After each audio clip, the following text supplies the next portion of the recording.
Welcome back to the Celestial Scholar Podcast, where evidence meets energy and the stars tell more than stories. They reveal blueprints for the soul. I'm Dr. Lauren Van Gerwen, communication scholar, intuitive astrologer, and curious human being, here to guide you through the cosmic patterns shaping your path. Whether you're a skeptic, a seeker, or somewhere in between, this space invites you to explore astrology as a tool for reflection, empowerment, and self-understanding. Let's unfold the sky together. So I have here, back again, Rena and George. Last episode, we read your synastry charts, so your charts together as a couple. And now I would love to invite y'all to ask me any questions, or what questions do you have for the universe? I noticed when you read my chart that I am naturally friendly, but when you read our charts together, you pointed out that there's an aspect of me that George sees straight through. Mm-hmm. And it just got me thinking that I've always considered myself friendly, an extroverted introvert. Mm-hmm. And so I allow myself to be friendly and I allow myself to reveal certain parts of myself, but he has always been able to cut through that. And I didn't know if you could maybe speak more on that, because I choose not to reveal myself in some ways, but then I ended up meeting this person who not only sees through it, but wants to and loves through that. And it feels very special. Yeah, it is special. Did you want me to talk more about the astrological placement or just elaborate more on the nature of it? The astrological placement. Okay. So his moon here is in your 12th house. Okay. And it's, in addition to that, it's closer to your, or the ascendant, or your ascendant. That's it. Okay. That's the placement. Yeah. Mm-hmm. And what about the nature of it? It just helps him. So the 12th house is the house of hidden things. Mm-hmm. It's a lot of other things too, but for the purposes of your romantic relationship, it's things that you have hidden. Oh, okay. Yeah. And so he can just see you. Right. Are there aspects of our shadow sides that we may not bring out, or we may end up bringing out that we shouldn't of each other? Is there like parts where of our charts there where there might be? I was going to ask the same question. Were you thinking that there might be times where we bring out the worst in each other, or? Well, I didn't think we bring out the worst in each other. I was just curious if there were any like astrological pitfalls that we should be aware of.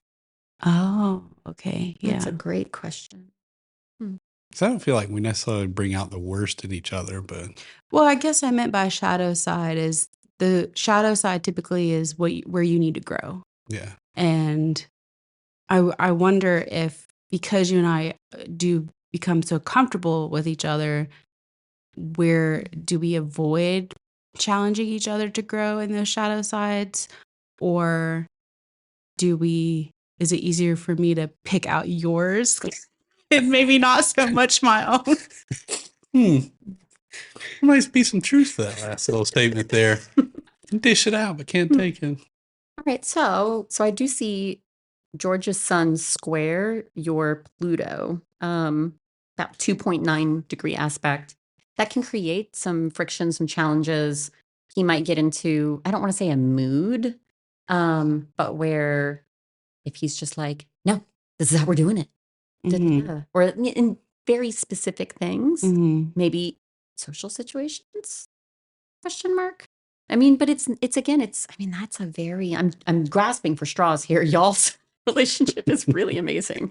Well, that's great to hear. And I think in probably our individual charts, you could probably see more that George is flexible to a limit. I think he is flexible, but then he's also very set in his ways. And I've often been curious about that. Whereas he's very, if he's reached point A, he's very comfortable with point A. Like there's no reason to go to point B.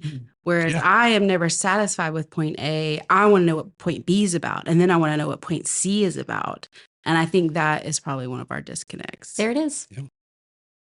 Hey, look, you're comfortable right now. Why change? I'm happy right here. Said like a true fixed sign. Hey, I'm happy. I got what I need. Is it? So even though this aspect can be challenging, you can grow together through it. Mm-hmm. Sometimes you Yeah. might just let him be happy right over there, and he can stay at point A and you go to point C and wave at him and be like, hi. Yeah, that's definitely true. And I think we've adapted to that model in our later years. Getting married at 25 and 26 was more challenging. Yeah. I had think some rocky times, but we were still figuring our individual selves out. yeah.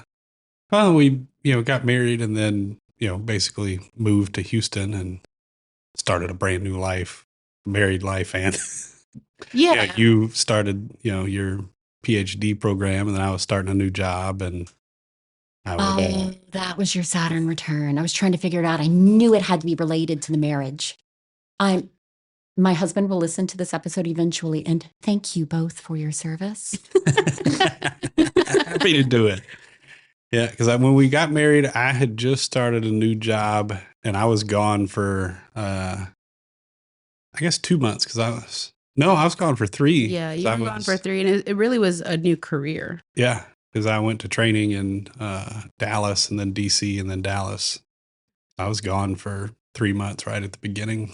Oh, that's hard. And you spoke a lot about my dad, Dr. Lauren, and he was diagnosed with cancer when we got engaged, and he passed a month after we got married. Oh, Yeah. wow. So I'm so sorry. Thank you. I appreciate that. And so the grieving of that and George's resilience and wisdom and strength and comfort support are all kind of tied up in that first year of marriage for us too. Wow. Mm-hmm. I admire you both so much. Thank you. Thank you. You had mentioned that I bring luck to George in some way. I've heard before with my chart that I tend to be a bit more of a lucky person, but I don't feel that. I'm still waiting on those winning lottery numbers. Come on, lucky baby. So I wonder if there's a different astrological understanding of luck that I'm not aware of. So you don't have what I know to be the classic go play the lottery. Right. However, Mm-hmm. you would have luck. This ties into your path. Mm. You would have luck benefiting yourself financially by investing other people's money. Oh, okay. Or even if it's an inheritance of some kind, right. Investing that. So in a way, that's a luck aspect of some kind, but it's directly tied to finances, death, dying, things that are hidden being brought to light, that kind of thing. Yes. That's interesting. Yeah, that makes sense because my parents kind of set me up so that when they pass, I would get the fruition of what they had worked for in their lifetime. That's amazing. Yeah. My What a parents beautiful didn't. gift. It is a beautiful gift. Parents are like, hey, we're living it up. Good luck. We're spending your inheritance right now. That is a common way that a lot of people do. Yeah. Well, so I'm the oldest of 3 boys. Can you see that, or Can my you brothers? see the oldest brother burden on his chart? Yeah, let me look. I didn't get to spend enough time with you individually. George is an oldest brother. I've been told I've been a dad my whole life. Are you much older than them? So I've got one brother that's 2 years younger than me, and then one that's 10 years younger than me. Wow, there it is, 10 years. Jeez. Which is really funny because it's almost identical to my dad and his brothers. So my grandparents are like, ha ha, we told you were going to pay for your raisin. We just didn't know it was going to be your exact raisin. Okay, and there you are. You're separate from the two of them. Interesting. I don't see a lot of discord. Okay. I mean, not between y'all. Yeah, no, we get along different, but good. Yep, different, yeah. And like the two of them are more alike than you are to either of them. Yes. Yeah, because by the time my youngest brother was born, he got to be about 8, and then I left the house to go to college. So Nick and Mark got to spend, a lot more time together, kind of in those high school formative years. And we've gotten closer as like all three of us as we've gotten older, but Nick and Mark were closer for a while. They might not ever say it, but they look up to you. They've said it a couple of times. George is a very good caregiver. Yes. He enjoys taking care. He was very close to his grandparents. He lived with them during college. He's very responsible, very by the book, follow the rules. Never, was out past curfew or any of those things. And so for me, he's provided that solid foundation of stability. Nice. So that would be a combination. So the Cancer rising, it is just innate, whether you want to embrace it or not, right? But then also think of 12 o'clock and 6 o'clock and 9 o'clock and 3 o'clock on a regular clock, right? So these are major access points in your chart. And the one at the bottom of the chart is home. And it's in Virgo, which is organized. It's taking care of daily things. And you like order in your home. If everything's disorderly, it doesn't feel like home. Yes, he's very rigid about it. Rigid is another word I was avoiding using, but yes. I'll use it. And look, if you just do things, but it seems like my grandparents taught me too, both sets of grandparents, like, hey, if you just do it the right way, then it all works out. It all works out. You mentioned his Cancer rising, and I had previously understood Scorpios and Cancers are natural attractors towards each other. Do you see that with I think they're both water signs, right? So we have the different modalities. So air, earth, fire, water. So they're similar but different. But it's also ascendant and sun. Here I can flip back to. There's not like a direct aspect between your sun, like not the exact, I mean, like math within a certain number of degrees. Okay, so I'm back. Okay, fine. There's a very light aspect. Okay. God, I love that Venus conjunct Sun. That's just so lovely. And it's not like super uncommon either. It's very nice. Yeah. And I mean, there's a very, very light trine there. It's just positive flowing energy. Right. Yeah. Yeah. For who you are, and then aspects of him. You're the same flavor. Yes. Yeah. I think that's really funny to think about because on paper, we're very different. But when you mentioned that the way we approach our goals, our structures, our values, we've always been aligned. And so as we've gotten older, because we had those core similarities, it allowed our individual aspects to blossom because we could always return to each other at those core values at the end of the day. That's beautiful. Yeah, that's how I've always kind of thought about it. Nice. Remember when we first started dating, your mom was like, you're going to date a tall, blonde-haired boy that loves sports and walks around in a baseball cap all day? Not my type. It's like, nope. Rena's like, her type was like British. Academic, British, smart, nothing. Matt Smith. Yeah, Little wibbly wobbly, timey wimey. Daniel Radcliffe and I don't share a ton in common. Hey, it worked out though. Yeah, and I think it's beautiful to think about our charts as these kind of maps of our karmic cycles, because I do think that I think I'm tired. I think I've done a lot of karmic paths so far, but I do think mine and his have crossed before. because, and I was curious if you thought that too, because of the synergy we have in this path together, or does that grow as more paths happen, or it could just be the luck of the draw on this path, our synergy? No, you like the synergy Mm-hmm. in your charts together. It's too aligned to be chance. I think that both of you in past lives, whether it's your past lives together and or separate, you've earned this positivity to be together like this in this life. Oh, that's beautiful. I do think I agree with that, because I think it's been such a blessing to be able to go through life and have that true best friend by my side, and that true friend. Yeah. Well, I think you and I have said time and time again that, we had a friendship before we had anything romantic. And, we've seen some of our friends that, did it the other way around and didn't necessarily work out. But Not that you it and I have doesn't all for other come back people to- either, for sure. Yeah. To our friendship. Yeah. At the end of the day, we just enjoy each other's company a lot. I think that makes for the strongest relationships. Mm-hmm. What other questions?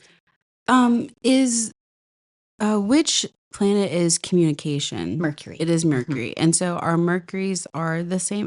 Were they the Gemini?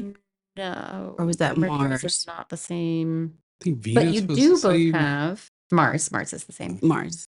And you're born just about 4 or 5 months apart. So a lot of the outer planets are close. They're similar. Right. Yeah. Okay. But so your inner planets, so Sun, Moon, Mars, Venus, Mercury, and then the outer planets move slower, right? Right. They always move fast and then slower. So Jupiter, Saturn, Neptune, Uranus, and Pluto, because Pluto is technically a planet still, a dwarf planet, but it is. I like, it makes my mom just served us 9 pizzas better. Like, you can't just cut off the pizzas. Oh gosh. My mom just served us 9. That doesn't do it good. What? Yeah, exactly. I like Pluto. So could you walk us through our Mercuries then? Yeah, absolutely. So, well, you do both have Mercury in the same sign as your sun, which is nice. Your Mercury is exactly conjunct your sun. It's not to the exact minute, but the 5 degrees, 11 minutes, and 5 degrees, 57 minutes. Wow. Everything operates like a clock in astrology with 60. Well, 30, the houses are 30 degrees. Mm-hmm. Okay, yeah. Wow. Oh, sorry. I was looking at Venus again. Venus and Sun, but there's Mercury right there at 10. So that's just 5 degrees apart. That's really close. Right. And so a Mercury in Scorpio would have Very shrewd. Very you like getting to the bottom of things. Yes. No stone left unturned. Yes. I love Scorpio Mercuries. For those who can't see, my partner's rolling his eyes. Thanks for the shout out. But she's spitting truth bombs at you, so.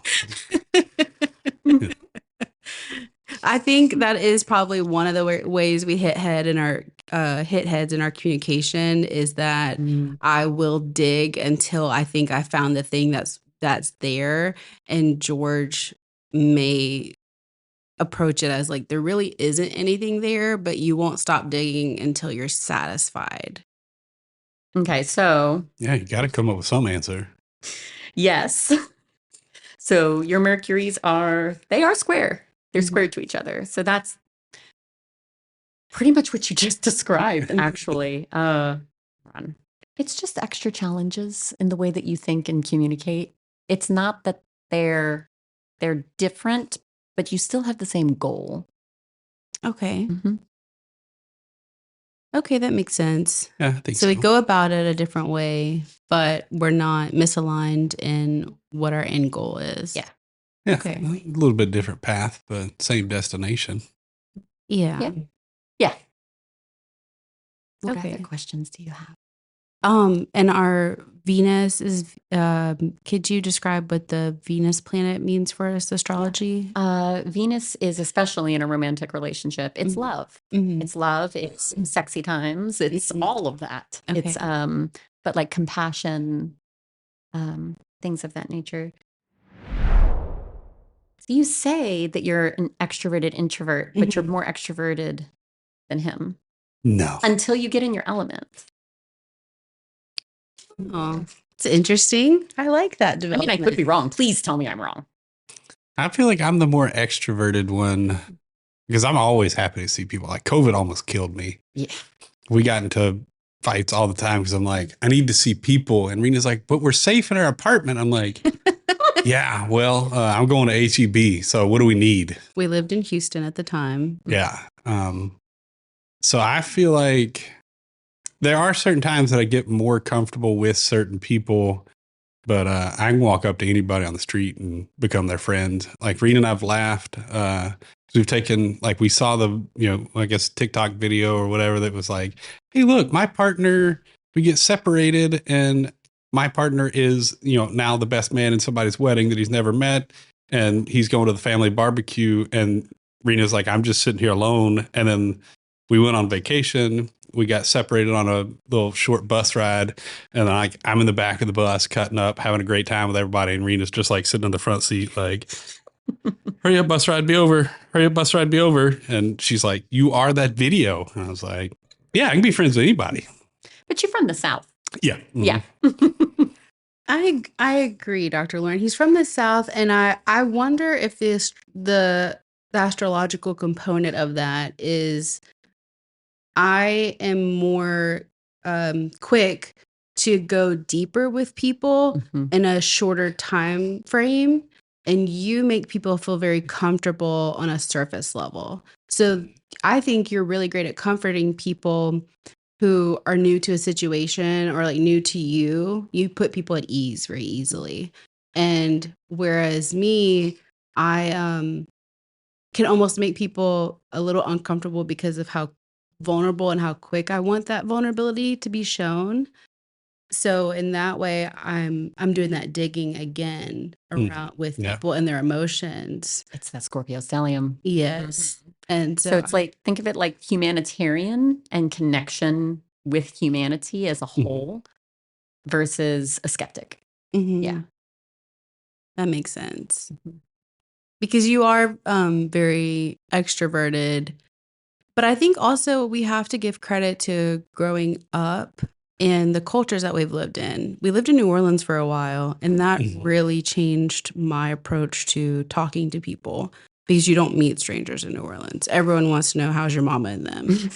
And so I had to come out of that bubble. And I think New Orleans, because we've talked about New Orleans multiple times before with it being, like our first LGBTQ friends and our first trans friends and our first, like, get out of that deep South bubble. And New Orleans was pretty eye-opening, and then we went to Houston, and it was another step in that kind of eye-opening forming. Thank you. Thank you. Thank you, listeners, for joining us on this journey through the stars today. If something resonated, feel free to share this episode or leave a review to help others find their way here. For personalized astrology readings and soul blueprint sessions, connect with me on Instagram at celestial_scholar. And until next time, keep listening inward and upward.